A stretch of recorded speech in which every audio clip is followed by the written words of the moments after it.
恥ずかしがってごめんね。オカルンと仲良くするの恥ずかしくないから。いいんです。全然気にしてません。むしろ仲直りできてすごく嬉しいです。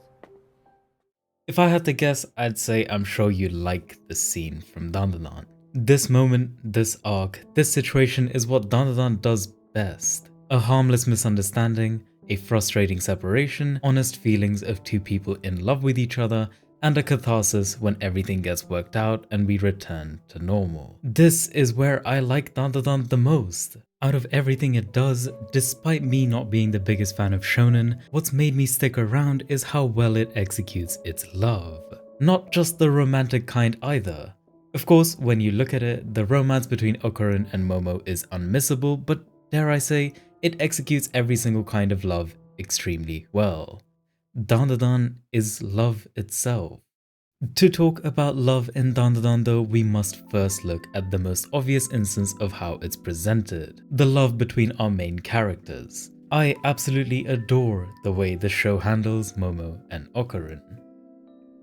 Let's have a look at this arc in Season 1, Episode 8. Okarun is working on getting stronger in secret. Momo sees Okarun on top of Aira, forms a misunderstanding, and avoids Okarun for the rest of the day.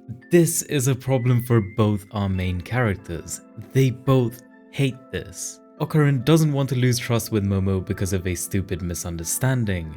Momo even understands enough to give Okarun the chance to explain himself, but only after she's done being mad at him. Before any resolution could come about though, they're attacked by aliens.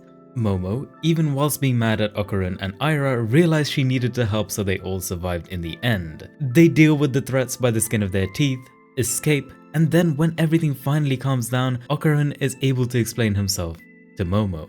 Which, the explanation and the motivations being as sweet as they were, made it even better to see Momo's reactions to them.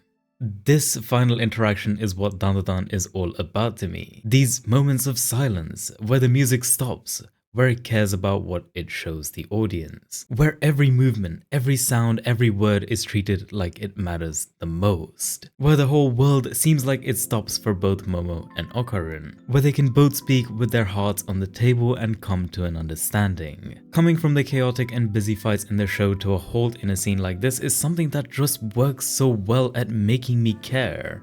Through these, I feel more connected to both our main characters. I feel their nervousness, their insecurities, their feelings. It's this earnest approach it has to their relationship that's consistent.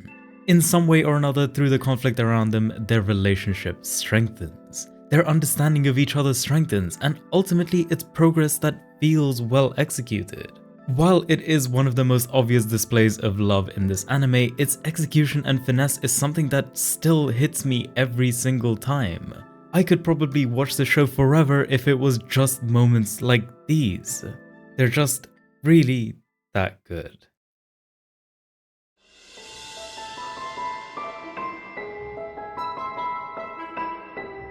There is, however, another kind of love present in Dandadan. The love to sacrifice, to bear all the burdens and protect. I am, of course, referring to the beautiful, acrobatic, silky arc. That arc, I think, speaks for itself. There's a reason why that arc was so emotionally powerful, and I truly love the execution of all the concepts in there. That isn't what I want to focus on today, though. The example I want to discuss today is Seiko. The kind of love Seiko exhibits. How she looks out for the children, whether that be with guidance or generally easing their burdens. It's the love that gives and never expects anything in return. A parental love. You guys remember the scene where Okarun offers to pay Seiko for staying over and protecting him? It's the love she shows Okarun in that scene. It's the same love that Seiko shows towards Gigi when he doesn't want Evil Eye to be exorcised. It's the same love that she shows when Okarun says he wants to fight Evil Eye, and instead of stopping him out of concern, she lets him do what he needs to do.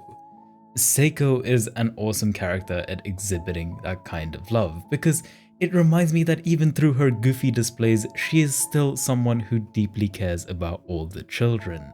She's the one putting in sleepless nights, pulling favors from people, doing whatever she can to make everyone's lives easier and better. 万次郎よ、つれえな。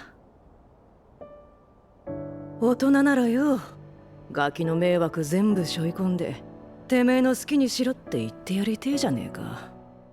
In some ways, Seiko is a reflection of the show itself. Carefree on the surface and not too self-serious, but always ready to get things done. Always ready to show up for the moments that actually matter.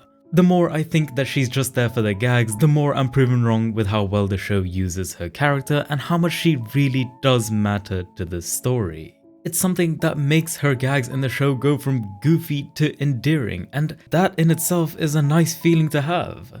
What's actually even more surprising about Seiko though is that her love gets reflected. There is enough of an understanding within our cast about how much value she does bring to the table.